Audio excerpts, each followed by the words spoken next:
Okay, so my name is Saber and my friend Omar. We will revise week 1 Neuro together today.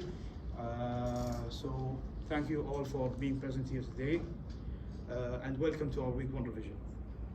Hopefully it goes well without any technical issues. I doubt that heavily though. Bismillah ar-Rahman ar-Rahim. My friend Omar will talk about the contents and what we will revise today, and then I'll begin by the revision of the first lecture. Thank you, Saber. So first thing first, we're going to talk about physiology. We have 2 lectures to revise actually. First one is organization of the spinal cord neurons and circuits by our friend Saber, and I'll be explaining the spinal reflexes. Next up, we'll be explaining the embryology side. Only one lecture, development of the nervous system by me. And lastly, we're going to explain the anatomy lecture, spinal cord tractology by our friend Saber. And now he will explain the first physiology lecture. Thank you, Omar. Okay, so I'll begin by the first physiology lecture, which is actually very light, extremely light. I had more trouble finding something to explain than doing the slides and everything else. We will start with the basics. We start with the extreme basics of the nervous system. Firstly, the action potential. اللي هو action في potential. Okay. Basically, it's the language of the nervous system. It happens by depolarization of the neurons and all of the foundation talk that we took in foundation, year 1 and year 2 and even year 3. So I'll spare you all the talk. Then secondly, we have dominance. Okay, the winner takes it all principle. It's based on the importance and strength of the signal. So the more important signal will usually win in the brain. Or if there are many multiple small signals that are not important but they are extremely strong, let's say like workers and not leaders, they'll gain control. Wait a second, let me just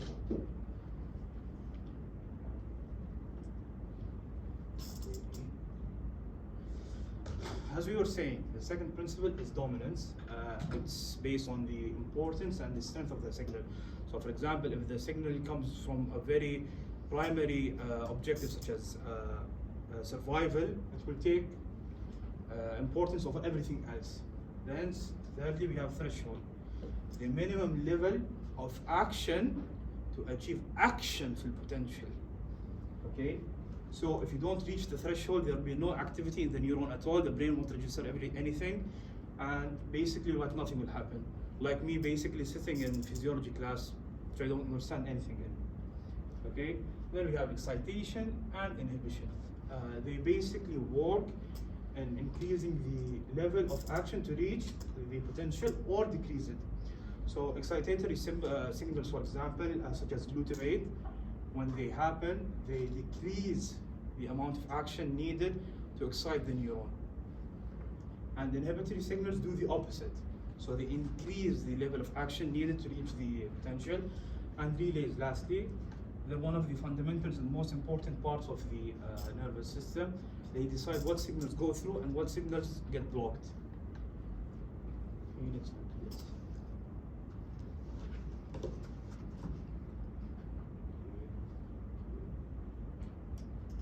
Now we'll talk about the stimulus response model. It's the basic theory in which the nervous system operates. It consists of stimuli, okay, then the input, transmission, integration, transmission again, and output, or the effector.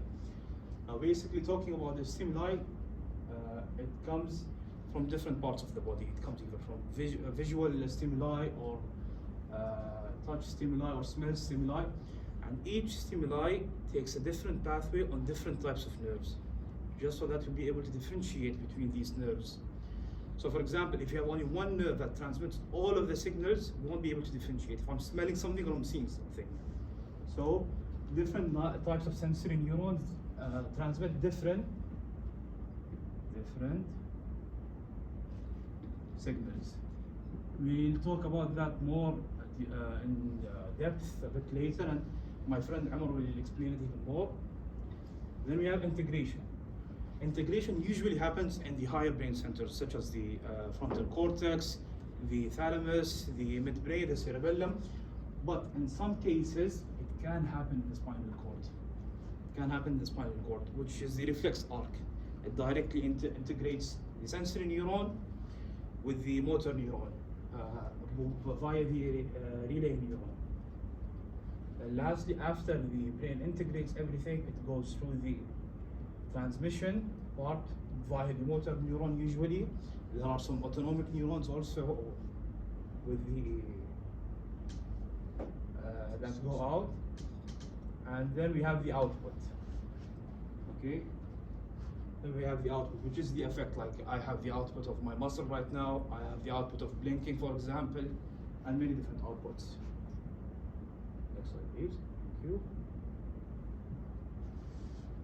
So as we mentioned previously, we talk about the inputs and fibers and how they are related. As we mentioned previously, multiple different types of receptors exist, which all transmit via different fibers to differentiate between the inputs.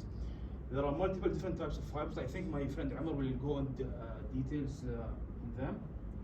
We have type A, B, and C, and type A have multiple different subtypes, and type B and type C also. And my friend Omar will go through them. Next slide, please. So I won't talk about it too much. Then we have integration. Integration happens in the neuronal pools. The neuronal pools exist in the higher brain centers, as we mentioned previously. They process everything which interact with each other in complex manner. So it's a simple principle. Stuff comes in, stuff interacts, stuff leaves. But they interact in very different complex manners. There exists summation, which is basically multiple different fibers summating to one side. We have temporal summation, one fiber, multiple times. Spatial summation, multiple fibers to one fiber. And lastly, the EPSP and IPSP, which is the excitatory and inhibitory signal. As we mentioned, we have temporal signals and spatial signals and summations. Examples of neuronal pools include the basal ganglia, which is the most common example. The basal ganglia is usually indicated in pathology, which is called as Parkinson. So if the basal ganglia doesn't work correctly, it can lead to Parkinson. And all the nuclei that exist in thalamus and brainstem, which are too much to name, and I can't be bothered with them honestly. Next slide, please. Neuronal zones. So one neuron supplies a big part of the body to be more efficient. Think about neuronal zones that they can be extremely accurate because one neuron supplies a large part. So for example, the middle part of the neuron will take the signal. It will have action in the potential. The part that's beside it directly, they'll have lesser amounts of signals, so it won't directly reach the brain. As we have the facilitated zone, which is this zone, and we have the discharge zone, which is the middle zone. The discharge zone is the only zone that reaches action potential. So when someone, for example, touches my hand, okay, I can feel this whole area has been touched, but I can specifically feel the prick, which is the discharge zone. Okay, next slide, please.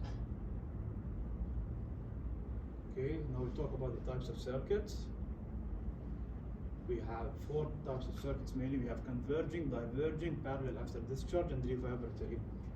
Next slide, please. So converging circuits include multiple ends of neurons from one source or multiple different sources coming together into one neuron. So for example, I have, let's say, one neuron, which is basically touch, let's say. They all come towards one neuron, and then that one neuron takes the information back to the brain. We have another type of convergence, it's called convergent from multiple sources. Okay?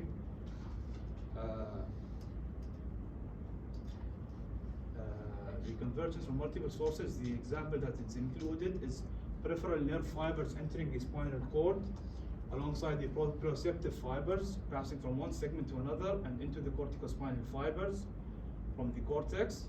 They all converge onto the anterior horn cell motor neurons.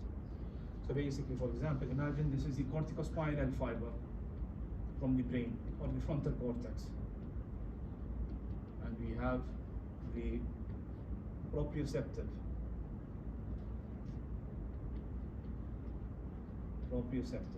And then we also have, for example, other sensory fibers. So we need all of this information to accurately make a choice or integrate them accurately to make an action that's an accurate, okay? So the CNS uses this method to correlate different types of information, as you mentioned. So it can correlate sensory, proprioceptive, and also information from the frontal cortex, like what I intend to do. If I intend to do something stupid like fall behind, the frontal cortex will say, no, don't do that. Even though the proprioceptive part and the sensory part are like, go ahead with it, it's fine. Next slide, please. Talking about diverging circuits now, there are two types of diverging circuits. There are the amplifying and the multiple tracts, okay? Amplifying, the example that includes an amplifying is the corticospinal pathway. One cell, one primitive cell in the upper brain excites many different muscle fibers. Why? To be efficient. For example, I have my bicep right now. The action of the bicep is simple, okay? So I don't need multiple different fibers from the brain just to control the biceps. One fiber is enough to excite the bicep, for example. When we have multiple tracts, such as sensory information that is related to the thalamus and cerebral cortex. So for example, I have a sensory information, like where I'm standing right now. It comes inside and it goes to the thalamus and the cerebral cortex at the same time. So they diverge into two different pathways. This comes from here and diverges to two different pathways. Next slide, please. Then we have simultaneous circuits and parallel after discharge circuits. Simultaneous circuits, as with the name, it outputs two signals which are contradictory. It outputs excitatory and also inhibitory signals, which is extremely important. It's the circuit that usually operates in the brain while resting. It prevents overactivity in the brain. So for example, if we didn't have this type of circuit from sitting, there'd be extremely overactive parts of my brain that would cause me, for example, to jitter or to lose control of my muscles. And it also controls all antagonistic pairs of muscles. This is an extremely important function of it, so that the antagonistic muscles don't tear each other apart. Then we have parallel after discharge. This circuit diverges. It includes two paths. It includes the diverging and the converging. So it diverges after discharge, so that's the input came, then it diverges to multiple different pathways. Then again, it converges into a single output. Why do we have this type of circuit? To do multiple processes at the same time. That's the first thing. And the second thing, it increases the duration of the discharge. So from 1 millisecond, it can go to up to multiple milliseconds. It's extremely important in complex mental processes. That's noted. Next slide, please. Talking about the reverbatory circuits, there are four main types. Single neurons exciting itself. We have facilitation. Two or more neurons exciting themselves. We have the complex type, which some neurons excite, such as these neurons, and some neurons inhibit. These type of circuits are extremely prevalent in the human body. And lastly, the most common type is the complex. So these circuits are indicated in which type of seizure? Focal seizure, that's correct. How does fatigue happen in reverb circuits? After some time. After some time it will fatigue. Yes, but why?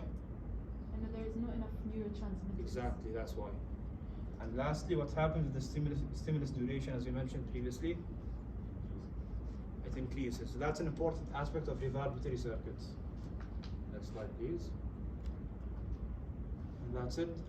Anyone has any questions? It was a short, simple overview of the physiology. I didn't go into depth into it because I don't see the need to go in depth into it. My colleague Omar will take over and explain the spinal reflexes to you. صابر أيوة. بالبارلل after discharge قلت الوظيفتين. What? بالبارلل after discharge. أيوة. الوظيفة الأولى إنه قلت إنه تسوي multiple things at one time. Multiple things at one time. مثلا الحين عندنا input هني، تمام؟ أنا الحين جالس أفكر أحل لي معادلة رياضية في مخي. عندي 21 زائد 21. الحين السيجنال راح في مخي وانفصل. الحين 2 زائد 2 كم؟ 4. 1 زائد 1 كم؟ 2. 42. فكل المواضيع هذه صارت بنفس الوقت بس بتفرعات مختلفة. اوكي بس كلها related to one task يعني أيوة. أحسن يعني. To one task. To make one task faster and easier. لا أنا فهمت إنه كل task لا. Any questions there? Yeah, another example regarding the parallel after discharge, the example that the doctor gave, which is waking up. The action or the task of waking up. When we wake up, we need to know what the time is, where are we. So all of these are happening together thanks to this circuit, which will lead to us waking up. Thank you. So my colleague Omar will talk over. Thank you so much, Saber. So we finished the first lecture. Now we're going to talk about the second lecture, which is about the spinal reflexes. Now, the organization of the spinal cord, I believe we are familiar with that. The spinal cord, if we take a cross section, it consists of gray matter and white matter. Gray matter, ventral horn, dorsal horn, lateral horn in some areas, right? Now the ventral horn, it contains anterior horn cells. Now, the anterior horn cells, do they have a sensory or motor action? Motor actions. Actually, there are 2 types of motor neurons found there. We have the alpha motor neuron and we have the gamma motor neuron. Now, for the lateral horn, it houses what? The autonomic nervous system fibers, the preganglionic fibers. And for the dorsal horn, it contains the sensory actions. It has the sensory nucleus. Can someone name me 2 nuclei found in the dorsal horn for sensation? Sorry? Nucleus dorsalis, exactly. This is one example. We have thank you, substantia gelatinosa. And yeah, the anterior and lateral horn cells, they send their axons in order to form the ventral root of the spinal cord. And basically this ventral root, it joins with the dorsal root. Now, the dorsal root, it's different from the ventral. What is one difference? You can see right here. Dorsal root ganglion, exactly. Actually, it's a sensory neuron that sends 2 processes, peripheral process and central process. Central process, it enters the spinal cord. It has 2 pathways. The one pathway is that it directly enters the dorsal horn to the synapse with the nuclei. The other pathway, can someone tell me? What is the other pathway? Ascent to the higher centers. Directly, it doesn't enter the gray matter. It stays in the tract region, right? So, yes, as we said, the anterior roots directly innervate the skeletal muscles. We have 2 types of motor neurons, alpha and gamma motor neuron. The difference between them, who can tell me the difference between the 2 fibers? The alpha and the gamma? Alpha for the extrafusal Extrafusal muscle fibers, exactly. Intrafusal. Thank you. So, as she said, moving next, we have muscle sensory structures. Now, till now, we have stated only the motor function of the muscles. But does the muscle have a sensory function? Yes, there must be senses in the muscle so we can know the length of the muscle. We can know the proprioception of the muscles. So the sensory structures are there. Disconnected.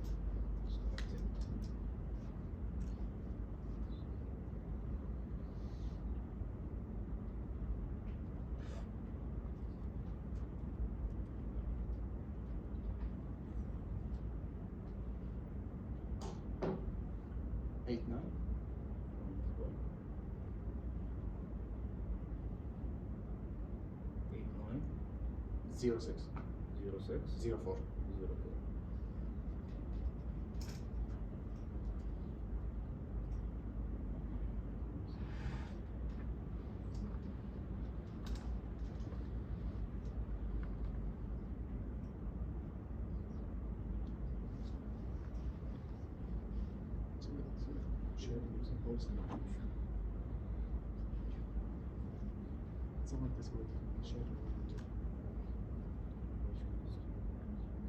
We are sorry for the technical problems we're having right now.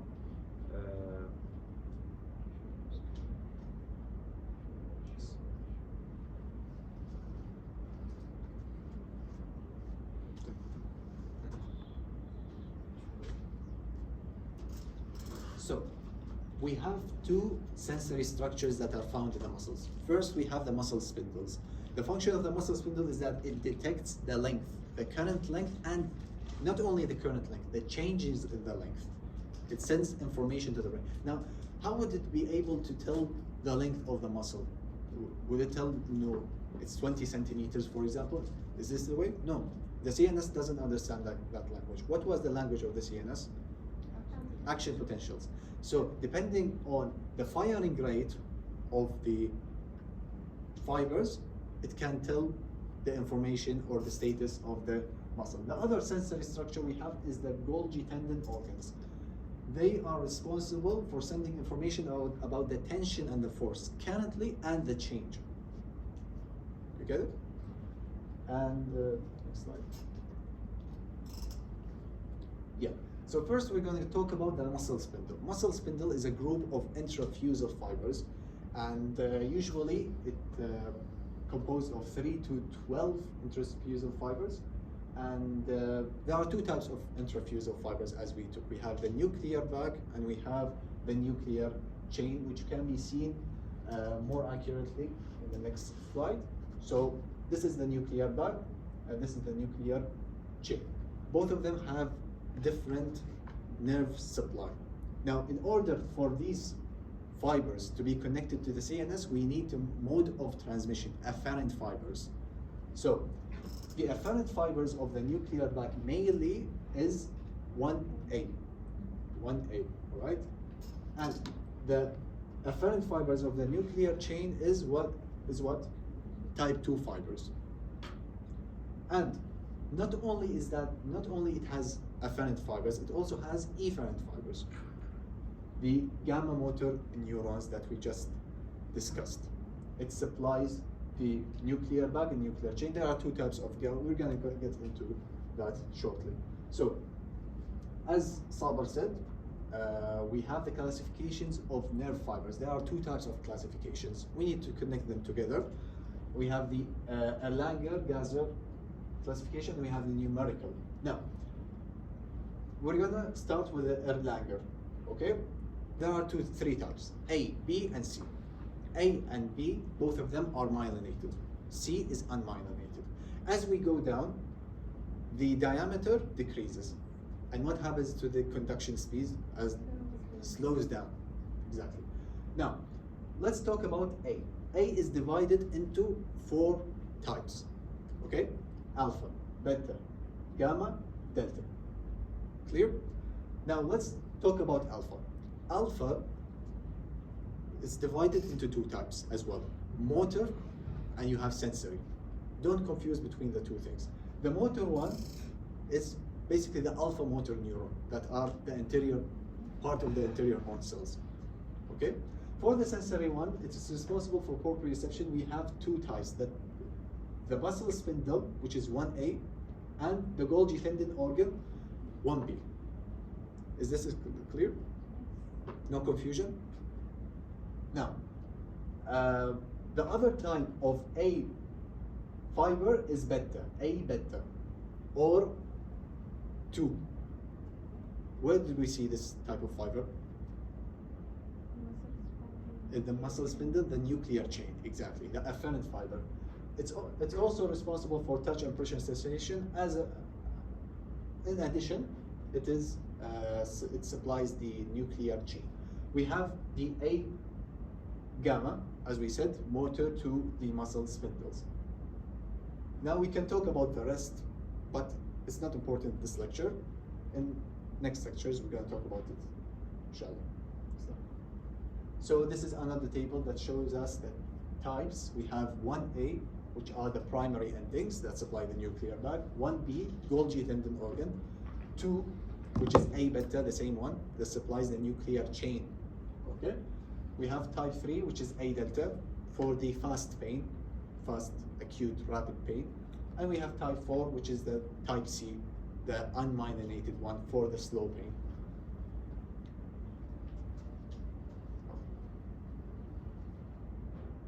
Hello. جميل. Sorry.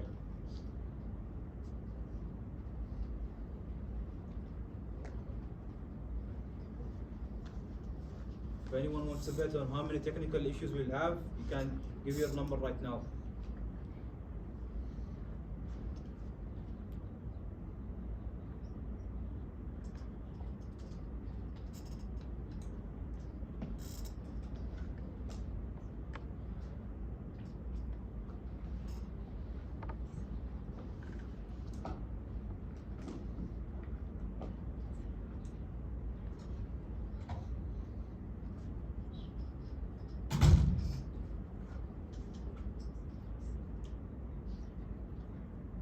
So for the motor innervation of the muscle, we have the A alpha, the alpha motor neuron.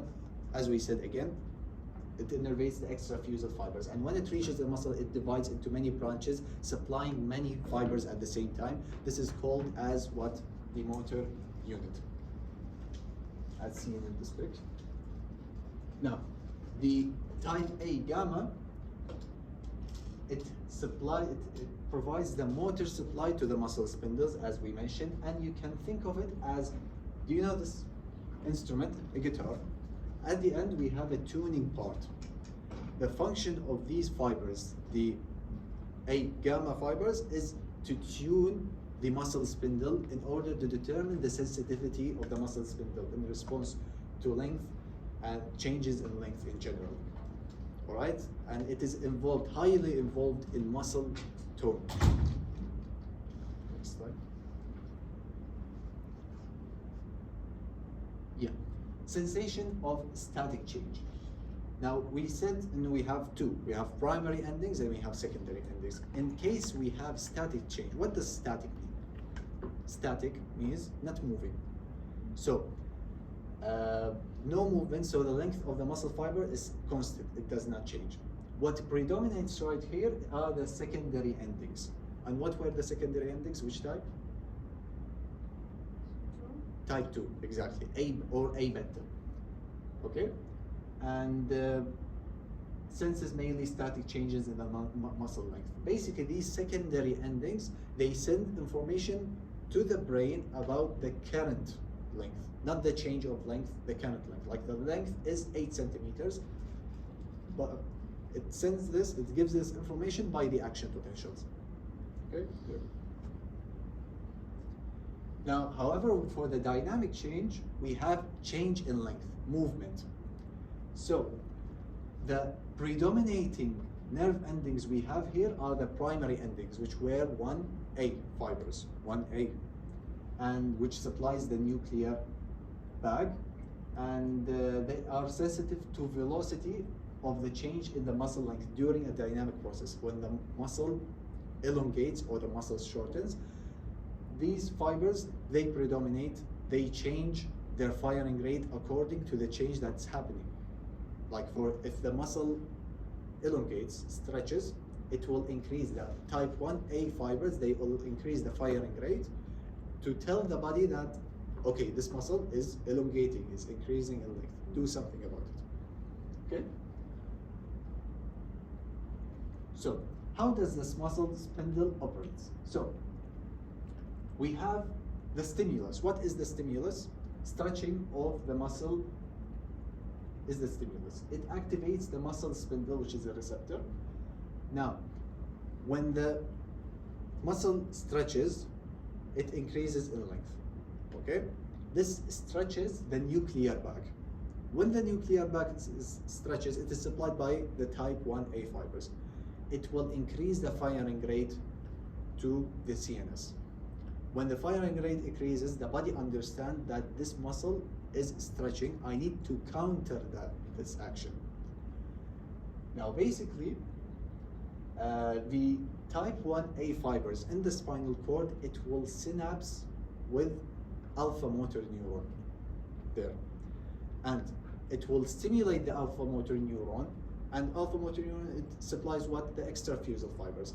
Sends the response to the extrafusal fibers to tell the muscle to contract. So contraction leads to shortening of the muscle. So it's the antagonizing action of the stretching. So this is how the spindles work. Any questions about it? Okay. And basically, after the muscle is shortened back to its to this previous length, the firing rate of type 1A will decrease because it's shortened. Okay. So, a reflex. What is a reflex? Reflex is an involuntary movement or involuntary response to a stimulus. And we have the components. Saber talked about it. We have the stimulus receptor, afferent fibers, integration center, efferent, effector, and a response.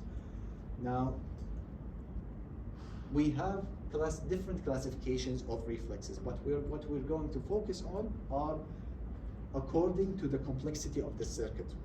We have two types. We have monosynaptic and polysynaptic. What are the differences between the two? The number of synapses that they have. Number of synapses that they have. Another answer is correct.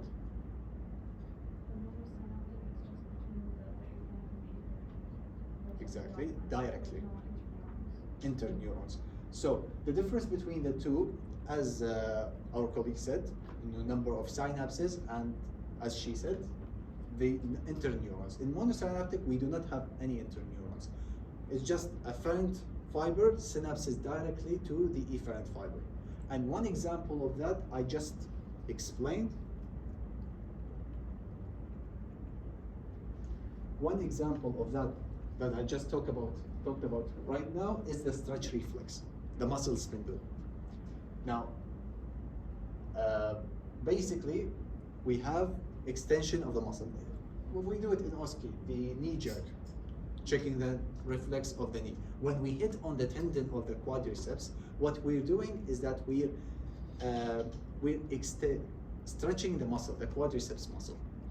Now, when it's stretched, the nuclear bag stretches. Type 1A fibers, they starts firing. These are the afferent fibers. Type 1A, which is the sensory nerves, goes to the spinal cord, directly synapse with the alpha motor neuron. Then alpha motor neuron sends impulse to the extrafusal fibers to contract. This is why when we hit the patella, it goes down. It flexes. The quadriceps flex. It's clear? So this is a monosynaptic reflex. And yeah, this is just what I explained. Next slide, please. Now, Golgi tendon reflex is a type of a polysynaptic reflex.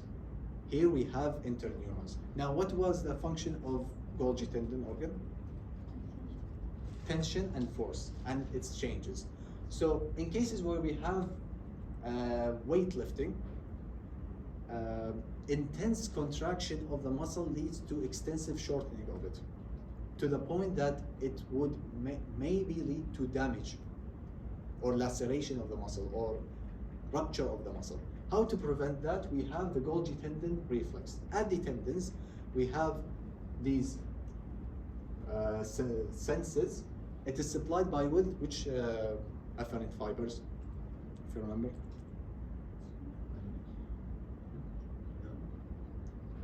No, gamma is motor to the muscle spindles. It's supplied by 1B, if you remember, which is a type of an A neuron, type A neuron. So basically, when tension is very high and contraction is very extensive, these type 1B will increase the firing rate to the spinal cord. Now, at the spinal cord, we have an interneuron, and this interneuron is an inhibitory one. So when it's activated, it inhibits the alpha motor neuron. So we have type 1B, inhibitory interneuron and alpha motor neuron. It will inhibit the alpha motor neuron, which will lead to relaxation of the muscle. خلاص. Relaxation, complete relaxation. So the muscle does not get damaged. Okay. Another type of polysynaptic reflex is the withdrawal reflex or the flexor reflex. Let's suppose that there is a fire right here, and I accidentally put my hand here. Okay. Now the heat receptors will catch this and will send impulses to the spinal cord, telling my body that it is in danger. Now, basically, the afferent fiber will synapse with an interneuron. As a result, the interneuron will synapse with an alpha motor neuron, will cause my biceps to flex, okay, in order to get away from the danger. At the same time, if you see the dotted line, for the dotted line, the same afferent fiber, it will synapse with another inhibitory interneuron. This inhibitory interneuron will synapse with an alpha motor neuron supplying my triceps muscle. So when the bicep flex, the triceps, what happens to it? Relax. Now, why is this action very important? It is important because if you think about it, now if I flex my bicep, it will shorten. What will happen to the triceps? It will increase in length. So this will trigger a stretch reflex, right? Which will cause my tricep to contract at the same time, antagonizing the action of the bicep. So I wouldn't be able to move. You get the idea? So both of them are contracting, no movement. It will cancel this out. But thanks to the inhibitory interneuron, it was capable of inhibiting the alpha motor neuron that supplied my triceps, which will lead to complete relaxation, helping me to move my hand away from the danger. Is this clear? Okay. Another type of a polysynaptic reflex is the cross extensor. Cross extensor, let's take an example of stepping on a sharp object. Now, if we step on a sharp object, at the same leg, there will be flexor reflex or the withdrawal reflex. Now, if I, for example, lifted one leg and I didn't do corrections to the balance, what would happen? I would fall. I wouldn't want that. So as a result, this cross extensor reflex, the brain, the cerebellum will send information about balance adjustments. So it will tell the other leg to contract, not contract, to some muscles extend, some muscles contract. But in here we have extensor reflex. So to extend in response to the input from the brain, so I can be able to correct my balance. So the same afferent neuron that send the pain impulses will synapse with the interneuron that synapse in the other side with the alpha motor neuron that innervates the other leg. Okay, causing the extensor reflex and adjusting the balance. Okay, and at the same time, for the antagonistic muscles of the other leg, the inhibitory interneuron will be stimulated as well, same as the same leg. Okay, all clear? Do you have any questions? Okay, so this is our physiology part. Now we will move into the embryology. Do you need a break, like 5 minutes? It's fine. Okay. Now, for the embryology, we're going to talk about the development of the nervous system. Now, the CNS is formed of the brain and the spinal cord. Now, both of them, they arise from the neural plate. Neural plate, which in turn give rise to the neural tube. However, for the peripheral nervous system, the other nerves around the body, it arises from 3 sources. The neural tube give rise to the somatic motor neuron, the anterior horn cells, the neural and as well preganglionic autonomic fibers. The second source is the neural crest cells, which we're going to talk about. The third source is the mesoderm, which give rise to the dura mater, only the dura mater, and the connective tissue coverings of the peripheral nerve fibers. So here is the process. We have a cross section of the embryo, we have the notochord, and we have the ectoderm. Now the notochord will stimulate the ectoderm to thicken, forming the neural plate. The neural plate will undergo some changes. Some folds will develop on both sides, the neural folds, and in the middle we have a neural groove. Now, these folds will come together and will fuse, forming the neural tube. Okay? Is the neural tube the only structure that arises in the neural plate? No. The lateral boundaries will give rise to the neural crest cells. And these neural crest cells, they migrate to two regions, the cranial part, the head part, and the truncal part. And at each areas, it gives rise to different structures. And the migration is mediated by different elements. Now, for the cranial neural crest cells, it's a lot, right? I have a mnemonic. Friendly skulls makes teeth smile happy. Friendly F stands for face. Face, pharyngeal arch, and skeletal and connective tissue components of the face and the skull. S stands for skull, the neurocranium. M stands for meninges. But which type of meninges? The arachnoid and pia mater only, not the dura. Dura from the mesoderm. Whoever's counting, how many have we reached until now? 4, 3.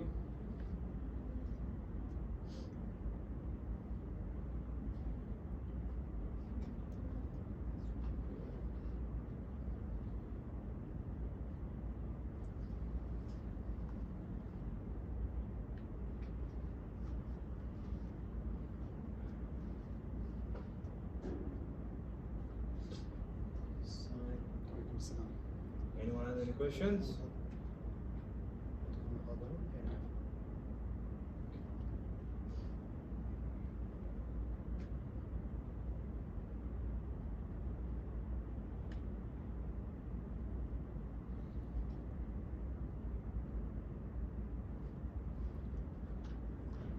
Okay, so what did we stop? We stopped at T. T stands for teeth, so odontoclasts. S stands for what? For, S and H. S stands for sensory. H means head. Head means cranial. So the sensory ganglia of the cranial nerves. Okay? And P, we have double P's right here. So one P, we take parafollicular cells of the thyroid gland. However, for the crest cells in the trunk, we have another mnemonic. My smart dog sings and eats all apples. M stands for melanocytes, S for sympathetic chain ganglia, D for dorsal root ganglia, S for Schwann cells, A for adrenal medulla, the chromaffin cells, E for the enteric plexus, the Messina and Auerbach, A for the autonomic ganglia in the abdomen and pelvis, and the other A's for adipocytes. Now here are the diseases associated with the maldevelopment and restricted migration of the neural crest cells, called the neurocrestropathy. It's important to associate it with its sources. Now the neural tube closure, it happens at the midline, and it extends up and down, creating two poles. Neuropore, the anterior neuropore, the cranial one, it closes at 25, and failure of closure will lead to which condition? Anencephaly. The posterior neuropore, or the caudal, it fuses at day 27, and if it fails to close, it will lead to which condition? Spina bifida, which we're going to talk about the types. Now, what will happen to the neural tube? Now, the cranial part, it will dilate, and it will form the brain vesicle, which will in turn give rise to the brain. The caudal part will give rise to the spinal cord. The lumen of the neural tube will give rise to the ventricular system of the brain and the central canal of the spinal cord.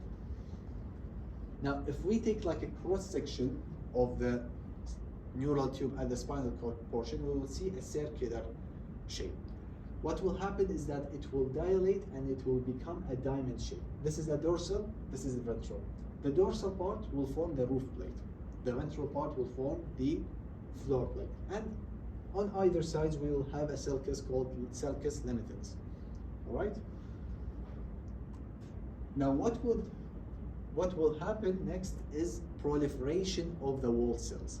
It will proliferate and give rise to 3 layers.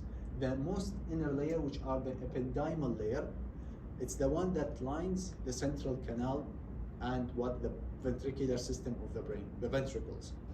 Okay? And the next layer is the mantle layer.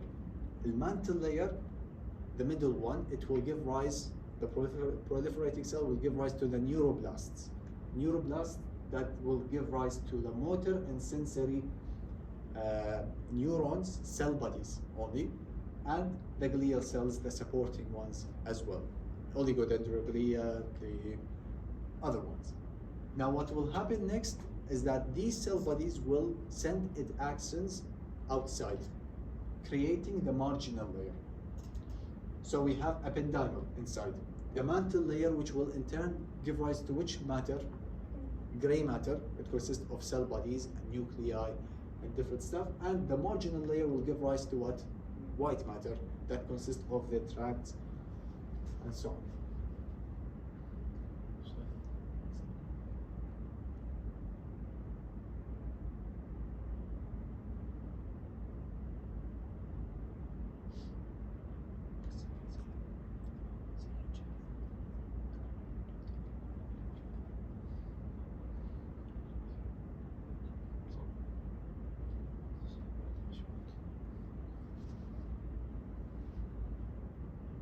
المرة الرابعة ما أدري الخامسة.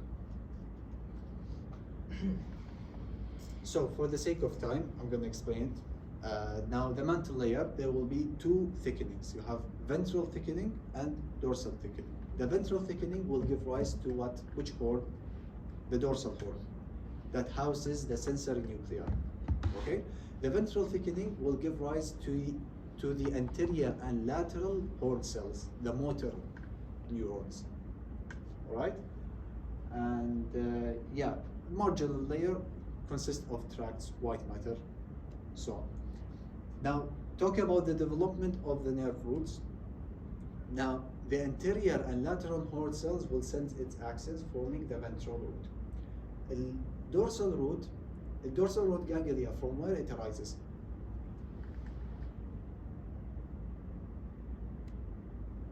Neural crest cells.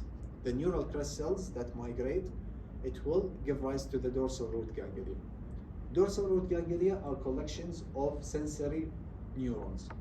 And this sensory neuron, they are special. Why? Because they have 2 processes, central process and peripheral process.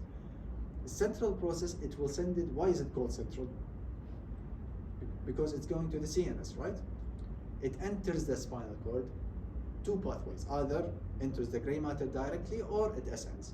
A peripheral process, it will complete the dorsal root and meet up with the ventral root and will connect to a muscle, the skin, which will then migrate to its appropriate place.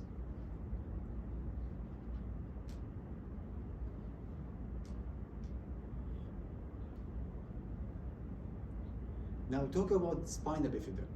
Spina bifida, it results as failure of closure of the caudal neuropore. What are the types of spina bifida? Occulta, yes, and cystica. Now for the occulta, it's usually asymptomatic. The problem is that the neural arch is not complete, but it won't cause any problems.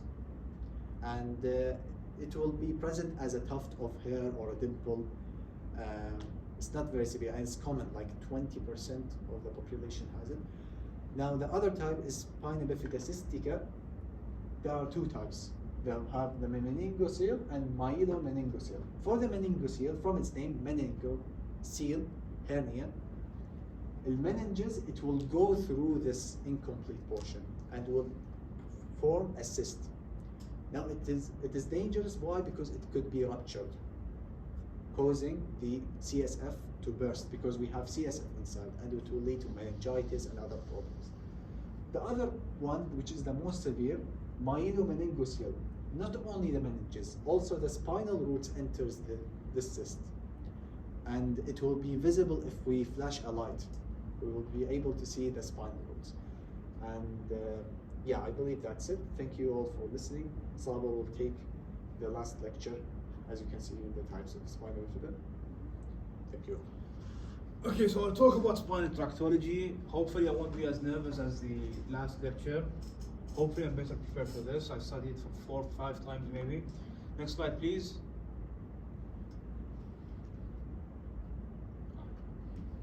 Before we start anything, I'll talk about the basic anatomy of the spinal cord, to go through it quickly.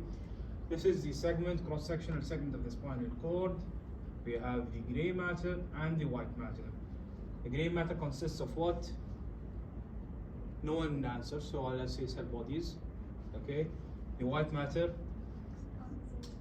Axons. Yes, that's correct. Okay. So we have multiple different areas in the gray matter. We have the posterior gray horn, we have the lateral horn, and we have the anterior gray horn. In middle of the gray matter, we have something called the central canal of the spinal cord. Anyone has any idea what's that? No one has any idea. We'll talk about it a bit more.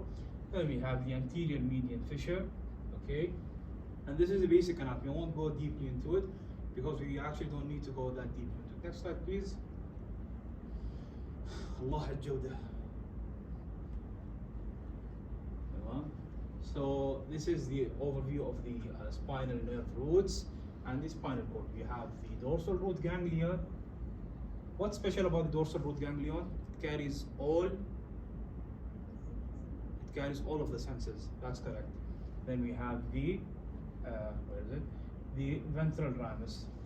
The ventral ramus carries both the sympathetic and motor fibers. Okay, as it's written here, ventral roots carry afferent motor fibers from the cord. The dorsal root carries afferent sensory fibers to the cord. So basically, the fiber comes here. The sensory fiber, let's say from the receptor, goes into the dorsal root ganglion, which is the first or second or third order neuron. It's the first order neuron, that's correct. Goes inside and goes posteriorly. سادسة.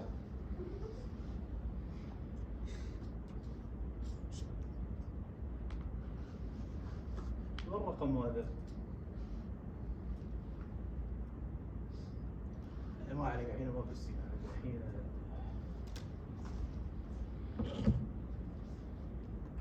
يلا يا كريم اسمحوا لنا عاد طولنا عليكم ويا المشاكل العجيبة الغريبة هذه.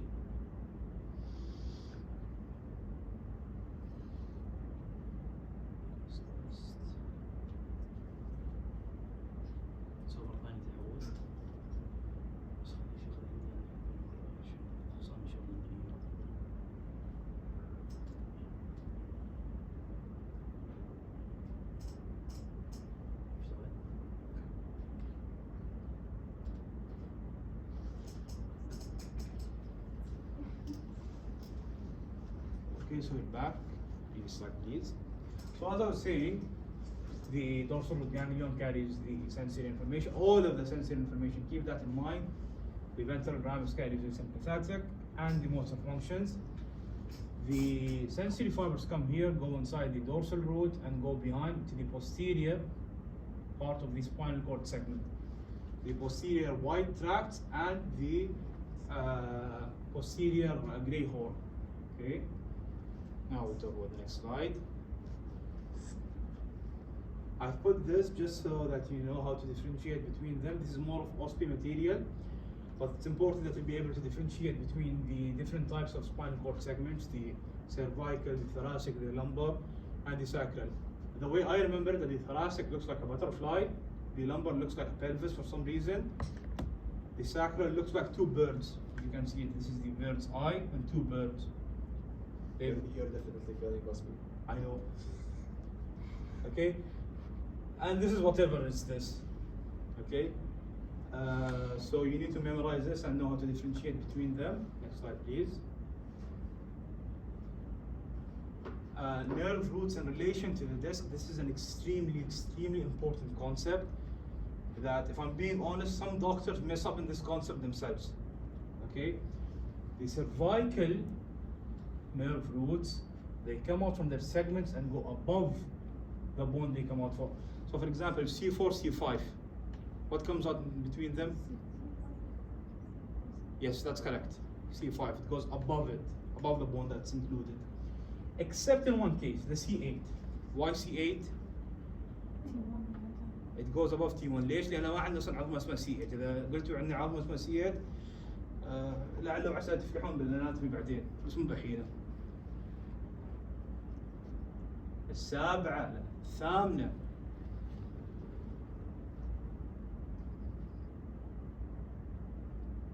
والله في حد ناوي علينا. مؤامرات هذه.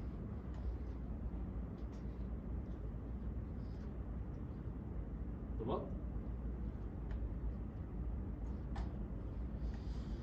يا الله رحمنا برحمتك يا رب. Okay, so as we were talking about the relations of the nerve roots to the bones, that's for the cervical segments and cervical nerve roots. As for the lumbosacral, it goes below it, goes below the bone. So for example, between L2 and L3, what comes out? That's correct. Between L3 and L4, L3, that's correct. Okay, so can you guess if herniation happens between L3 and L4, what nerve will be affected, what nerve root? Yes, that's correct. Okay, so as is mentioned here, the lumbar roots leave below their levels, such as in L3, L4, below L3, L3 comes out. Next slide, please. Okay, so we have types of sensations. We have three main types of sensations. We're basically not going to talk about this. This has been all of year 2. I'm not going to revise all of year 2 right now. Okay, we have sensations from outside the body, or as it's known, exteroceptive. And we have sensations from inside the body, inside the muscles and inside the organs. Okay, the main sensations we have from outside the body, can you imagine them with me? We have pain, we have temperature, we have even vision and fine touch and all of that, and pressure, but نركنهم على صوب. So what you need to know: pain, temperature, touch, fine and simple, both of them are sensations from outside the body. They are processed differently inside the brain. Okay, then we have sense of position, which is inside the body. We have conscious position and unconscious position.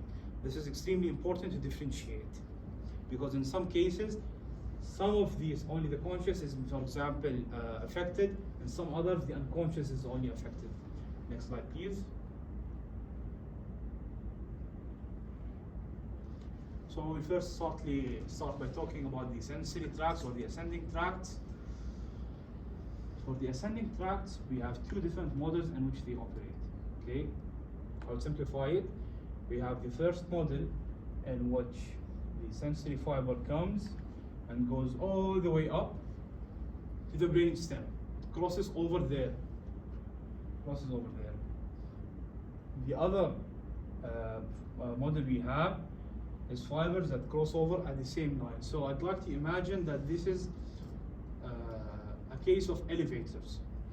Let's make that analogy. Okay. So the dorsal root ganglion, the first order or the first model, at first it takes the elevator, goes outside the floor, and then goes outside to a different building. The second model, no, it crosses over to the building, then takes the elevator. Okay. So for example, some examples we have of the first model are proprioception and fine touch. Which type of proprioception, if anyone knows? Which type of proprioception is carried by the first model? Both of them actually. It was a bit of a trick question, and here I meant the conscious proprioception, which goes to the posterior. We'll talk about it, we'll see it a bit more in the next slides. You understand everything here? Go back, because it's an important concept. If anyone has any questions, can clarify it up right now. So the second model crosses over the midline at the level of entry. The first model doesn't cross the midline until the brainstem. This is extremely important to differentiate. Okay, next slide, please.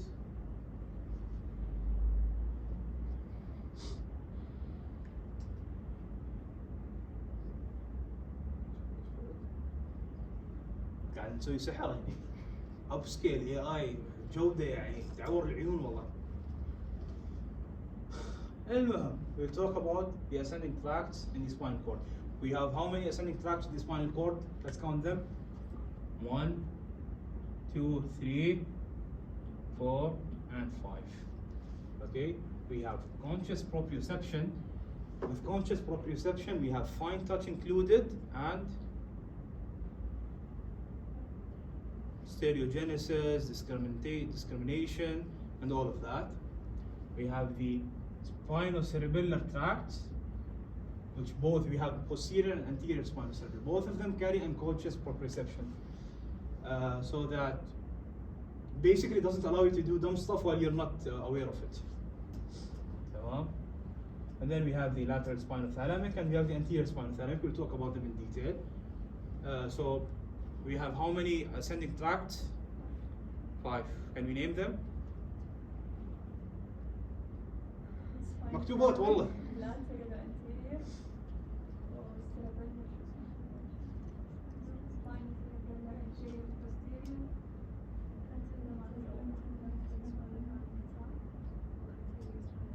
والله الاودينس قوي احسن عن مليون واحد. المهم, next slide. You're all correct. Thank you for the interactions we had. زين. We'll firstly talk about the posterior column tract. The posterior column tract uses which model?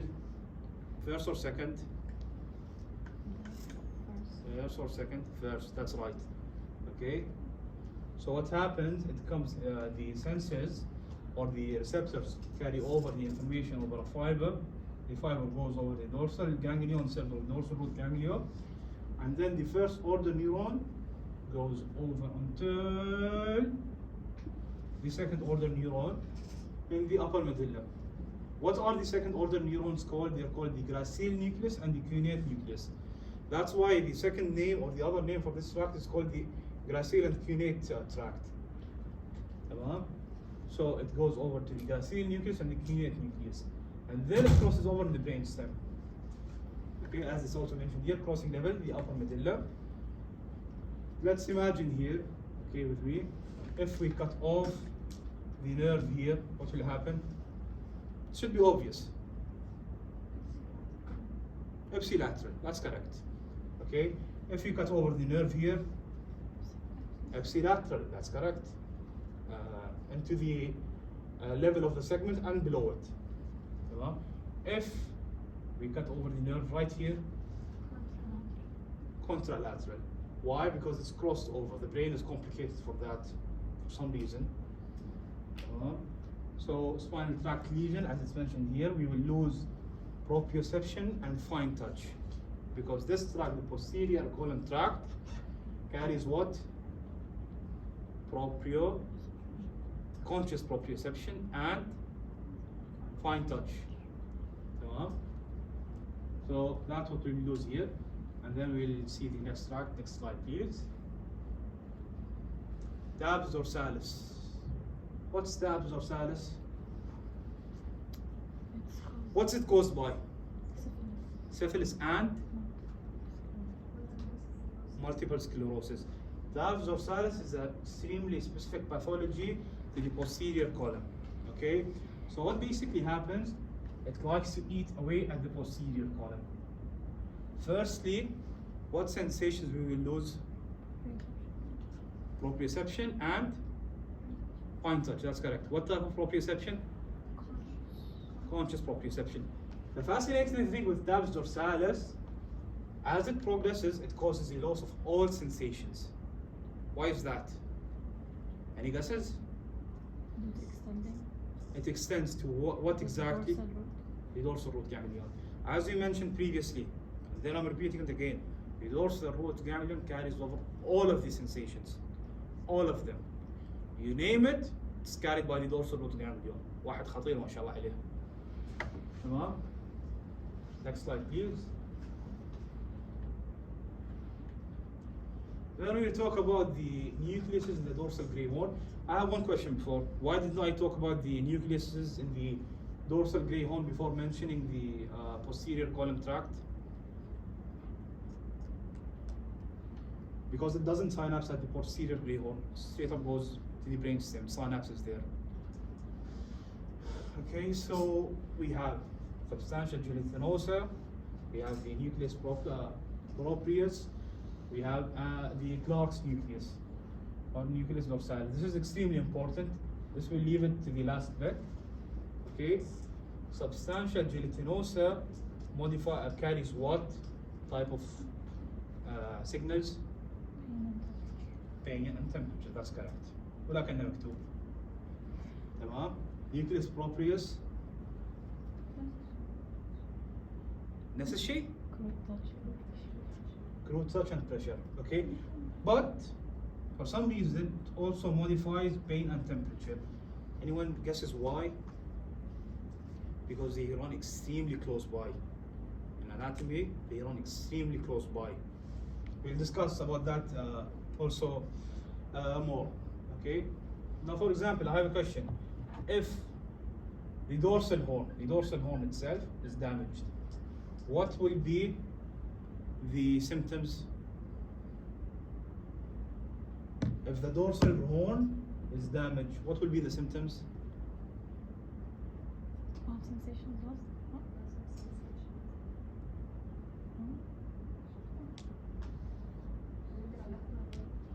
أنت جاوب بعد. تفاعل ويانا. There will be no unconscious proprioception. And muscle tone, posture. خليك من هذا نتكلم عن nucleus precursus والسبستانشال gelatinosa. What's going to happen? Loss. Pain and temperature. Yes, exactly. There will be ipsilateral loss of all sensations at the same level. About below the level of the damage to the grey horn, will there be loss or will there be no loss? What do you think? What do you think? Think about it. Now, lesion of the dorsal grey horn causes ipsilateral loss of all sensations at the same level. So if L5 grey horn is damaged, you're going to lose all of L5 sensations at the same level. And all your reflexes are also diminished because you can't sense, you can't react to it.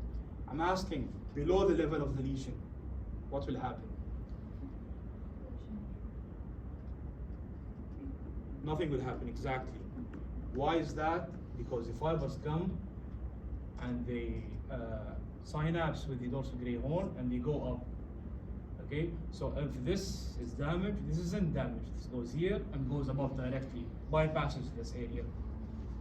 Okay, next slide please. We'll talk about the lateral and ventral spinal thalamic tracts now. Firstly, we'll begin by the lateral spinal thalamic tract. Again, I'll ask you this question. Which model does the lateral spinal thalamic tract uses? The second model, which means? Crossing over. Exactly. والله ناس دارسين. ما شاء الله عليهم. Okay. So, let's say for example, again, if the damage was right here, what will happen? Ipsilateral loss. That's correct. Simple. If the damage happened before the synapses, still ipsilateral loss. If the damage happens right here, what's going to happen? Contralateral. Exactly. Why contralateral? Because the lateral spinal thalamic tract crosses the midline at the level of entry, as you all mentioned and guessed correctly. Okay, and then it goes up to the midbrain, and then from the midbrain it goes to the thalamus via the posterior lateral ventral nucleus of the thalamus. اسمه white طويل على الفاضي. PLVNT. تمام. It goes there, then synapses again in the internal capsule, the third order neurons. That's about it. Any questions until now? Any questions? None? Okay, that's great. Second slide. Now we'll talk about the ventral spinothalamic tract. The lateral spinothalamic tract carries what? Pain and temperature. What about the ventral spinothalamic tract? Pressure and crude touch, exactly. Tamam? The thing I want you to notice is that they run extremely close by in front of the anterior canal. And this will be important in a moment. They run extremely close by, but what's closer to the anterior canal? The lateral spinothalamic tract. Amazing, good job.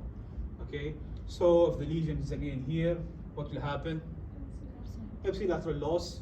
If the lesion is here, still ipsilateral. If the lesion is here, contralateral. Okay. If the lesion is here, you will lose all of sensations contralaterally from this side to below. Okay. Next slide, please. And the second order of the neuron of Allah.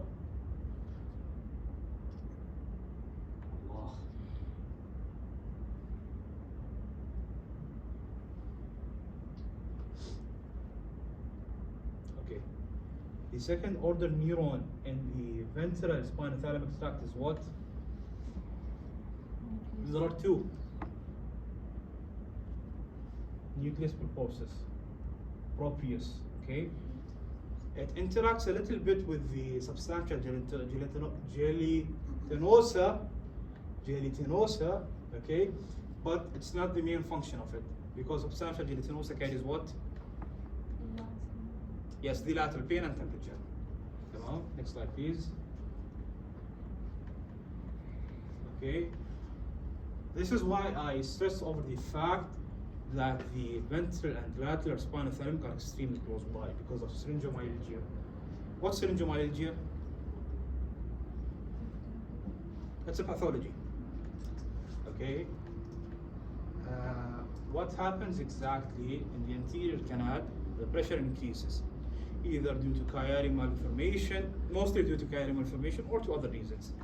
What happens? Okay. Firstly, this area increases in size and puts pressure on what? Puts pressure on the lateral spinothalamic fibers. The thing to know that this happens on the upper part, the cervical part specifically. Okay? So ما حد يسألني يقول ليش ما يستوي لنا تحت؟ لو استوى عندك سرنجوميلية تحت هالشيء يعني ما أعرف صعب يعني ما أقدر أجاوب عليه. تمام؟ Firstly, the lateral spinothalamic, okay, gets affected. The lateral spinothalamic tract gets affected. So firstly, what types of sensations are lost? Pain and temperature. Then, when it progresses even more, what happens? It affects this fibers also. Then we lose what? Exactly, that's correct. Why is discriminative touch and proprioceptive sensations are not affected? Discriminative touch and conscious proprioceptive sensations are specified. They are posterior, exactly. They come over here. صعب توصل. مفروض يعني صعبة توصل. تمام؟ So what happens? What are the symptoms of syringomyalgia?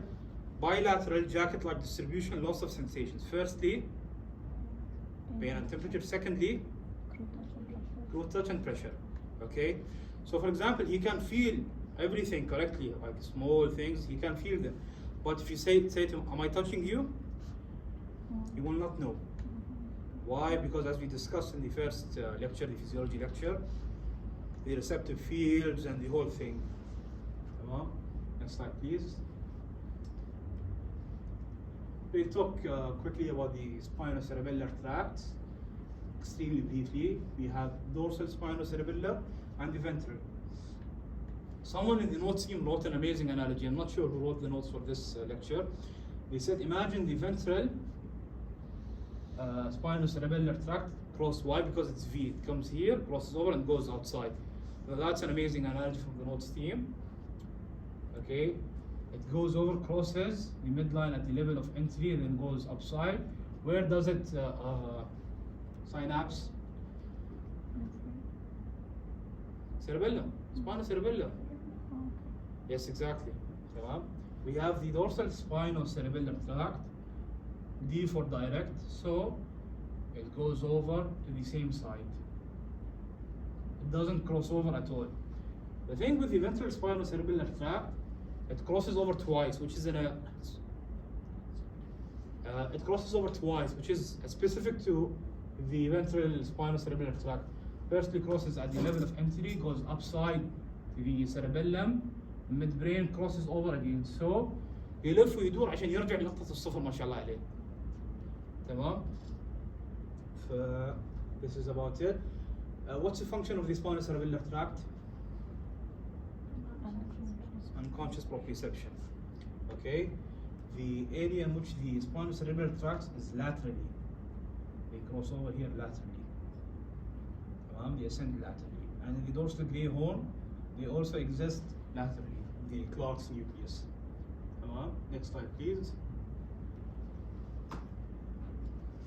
We'll talk briefly about the motor descending tracts. But before that, let's ask you a question. If someone came over with you to your clinic and has the spinocerebellar tract damages only, what are going to be the symptoms he shows? Sensory. Ataxia. Ataxia, no. Ataxia, okay, good guess. Any other guesses? No guesses? He will quite literally not know where his body is. He will have no control over his body, except with visual feedback. Why with visual feedback? Because conscious proprioception is carried by another tract. So imagine you sleep lying on the bed, you don't know where you are. You don't know if you have a body. So that's the type of symptoms they present with. Okay? We'll talk about the motor descending tracts. Okay? The motor tracts consist of three different tracts: the pyramidal, extrapyramidal, and the autonomic. We won't talk much about the extrapyramidal and the autonomic. Autonomic, we talked all about it in year 2. Talking about the motor, the pyramidal tracts, we have two different type of tracts depending on their termination. We have from the cerebral cortex to the anterior horn cells, which is called the corticospinal tract. Okay, cerebral cortex to the anterior horn cells, which is called the corticospinal. Then we have the tracts that come over from the brain stem and terminate at the brain stem.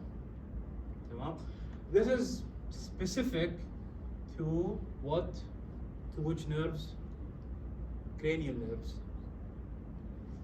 Specific to cranial nerves. And we'll take about that more in the next unit, inshallah. So this is the pathway. The thing about the motor tract, we don't have 3 orders of neurons. We only have 2 orders, upper and lower, which is important to know. Talking about the pyramidal tract, first, I'm not sure if this is visible, so I'm sorry about that. They start in the pyramidal cells in the cerebral cortex. They go down to the medulla, the pons, and the midbrain. Okay, the crossover happens where exactly? The decussation in the lower part of the midbrain. That's correct. Tamam? And then it goes over to the same side. Now imagine with me, if we have damage right here to the pyramidal tract, what's going to happen? Contralateral loss of specifically the pyramidal tract control a very specific part of our body, very specific function. What? I can't hear you. The motor function, yes, but specific motor function. Fine motor function. Fine motor function. So contralateral loss of fine motor function will happen here. Okay? And if the damage is right here in the lower motor neuron, ipsilateral loss of أول شيء الدمج وين كان فوق كان؟ هني ايش اسمه فوق الميدبرين نفترض تمام فوق الميدبرين او في الميدبرين حتى before the level of the decussation تمام So the crossing is at the lower medulla, so damage at above the medulla, at the bones, the midbrain, the cerebral cortex will cause contralateral loss. تمام؟ There's one specific scenario in which if the lesion is above the internal capsule, okay, brain stem, it causes what? It causes contralateral motor loss to the fine touch and causes ipsilateral loss to the cranial nerves. Okay. The lower motor neurons are basically originate from the anterior horn cell. That's also important to know. And then talking about the cranial nerves.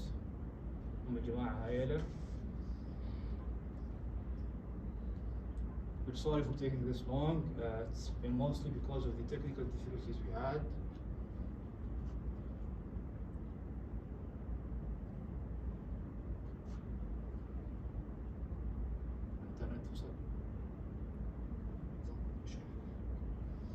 Okay. Anyone has any questions? Let's use that assignment questions if anyone has any questions. No questions? Okay. The extrapyramidal tracts, there are 4 main of them that exist. The doctor told us not to go thoroughly in them. No need. Just understand them. If you have studied it or went through it, which extrapyramidal tract is usually operating while resting? اشتغل؟ والله زين. تمام؟ Which one of these extrapyramidal tracts operates usually while resting?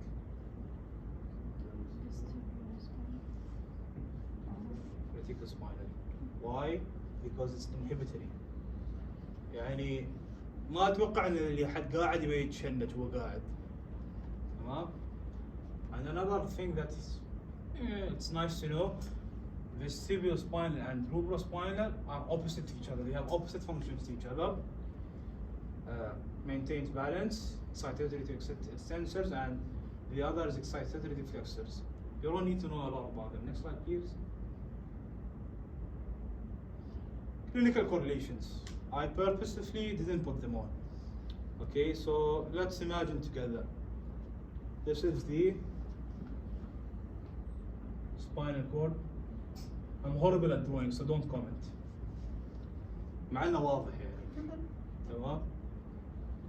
خلينا نفترض ان عندنا ليجن في المنطقة هذه كلها. شو بيستوي؟ عددوا لي كل شيء. عندنا ليجن بنص السباينال كورد. عددوا لي من البداية ما دخلنا لحد. شو بيستوي؟ خلينا نبدأ من البداية. شو بيستوي حق ال posterior column? Posterior column. Ipsilateral or contralateral? Ipsilateral. Exactly. شو بيستوي؟ Ipsilateral loss of what? Conscious proprioception and conscious proprioception and fine touch. Fine touch. Okay. Then we go from posterior to anterior. Then now let's talk about the lateral spinal thalamic tract. What will happen to it if this whole area is damaged? Contralateral, loss of which sensation? Exactly. A bit anterior to it is the ventral spinal thalamic. صحيح. عافية. تمام. هني شو موجود قلنا؟ spinocerebellar tract.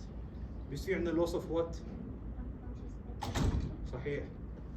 هنا بعد anterior هني الموتور نيورونز. شو بيصير فيهم؟ ipsilateral loss of motor function. This clinical correlation is known as brown skirt syndrome. تمام؟ flaccid spastic. We'll talk about them also. ارجع ورا. ارجع بعد ورا. خلينا هني. If the damage is above in the upper motor neuron, what will be the symptoms shown? Hyperplexia. Think of it in this way. the upper motor neuron إنسان عاقل it inhibits تمام. lower motor neuron إنسان طائش شو يسوي؟ خبيل يتخبل spastic exactly تمام. فإذا عندنا دامج بالأبر بارت شو بيستوي؟ العاقل راح شو ببقى؟ الخبيل شو بيسوي؟ مثل ما قلت هايبر ريفلكسيا انكريز تون spastic paralysis جماعة هذه كلها. وعندنا one specific sign that happens in this case بابنسكي positive بابنسكي sign. النورمال هو شو؟ فليكشن مش شو اسمه نيجاتيف بابنسكي ساين ولا هذا فليكشن تمام. وبعد شو عندنا there'll be loss of cremasteric reflex and abdominal reflex. نفترض الحين اللور موتور نيرون تضرر. منو الحين انقطع؟ الصاحي ولا الخبيل؟ الخبيل انقطع تمام. الخبيل انقطع شو بيستوي؟ ما في متعة في الدنيا، ما في اي شيء، ما في تفاعل، ما في اي شيء. فشو؟ flaccid paralysis depression of tones and reflexes وبعد بس ما هي حلو. فهذا الشيء لازم تميزون بينهم. اذا لقيتوا بالامتحان وتذكرتوا الخبيل والصاحي ادعوا لي تمام. any questions until now؟ no questions؟ ما في تعليق؟ no comment؟ ندخل على clinical correlations مرة ثانية. thank you for reminding me. خلصنا البراون سكويرت سيندروم. عندنا بعد شو؟ نرسم السباينال كورد المعاق مرة ثانية. زين. عندنا هني الانتيريور كانال وعندنا الانتيريور فيشر هني. ريزر.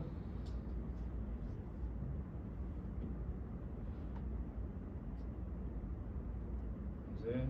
anterior fissure وغيره. What exists here anteriorly?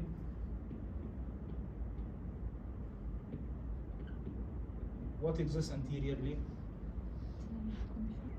The anterior horn cells, the anterior motor function, okay? نفترض ان في دامج هني. شو بيستوي؟ at the level and below the level.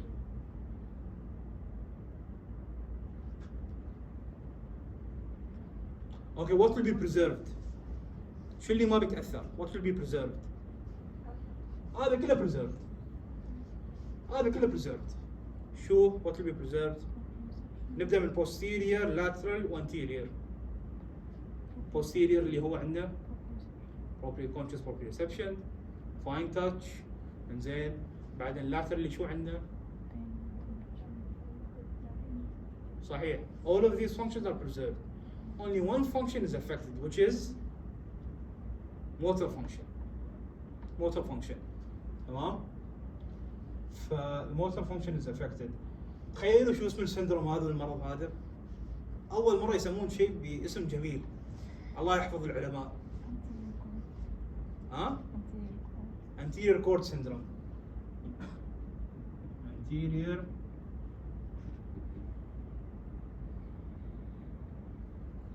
cord syndrome. أول مرة أشوف اسم واضح وصريح. عيبني الصراحة. تمام؟ خلصنا من هذا. At the level of damage, what will happen? What will be the signs and symptoms? At the level.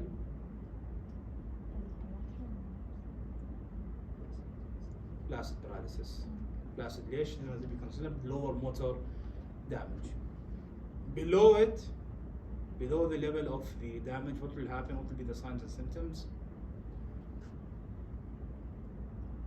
Upper motor signs and symptoms. يعني الصاحي مات والخبير بعده عايش. الخبير شو بيسوي؟ spastic paralysis, increased tone, increased reflexes والى اخره. تمام؟ خلصنا من هاي. بعد شو بقى؟ That's it. Let's check.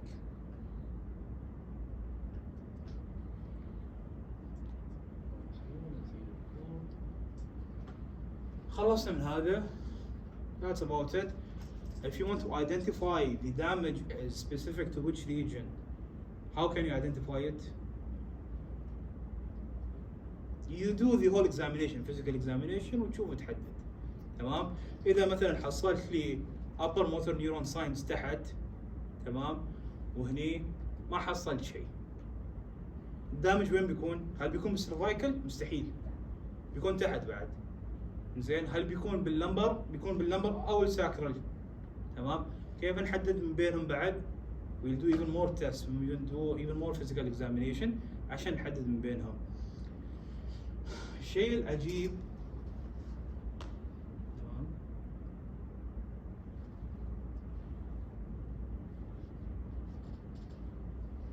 كيف نعرف إذا الليجن في البرين نفسه؟ نستبعد البرين ستيم السباينال كورد. بيكون وياه other signs. There will be other signs included, which include speech problems, okay, and other stroke-like symptoms. وإذا بالبرين ستيم lesion، شو بيكون عندنا؟ بيكون عندنا مثل ما قلنا في حالة خاصة، بيكون عندنا ipsilateral loss of cranial nerves، بيكون عندنا contralateral loss of motor function. And that's about it. Anyone has any questions? No questions? Thank you all for attending. Hopefully we had a great session. وإن شاء الله استفدتوا، ونشكر صاحبنا عمر our good colleague. شرح الصراحة 10 على 10. ما بقدر أرسل لك شرات إن شاء الله. Thank you everyone for attending. Thank you so much.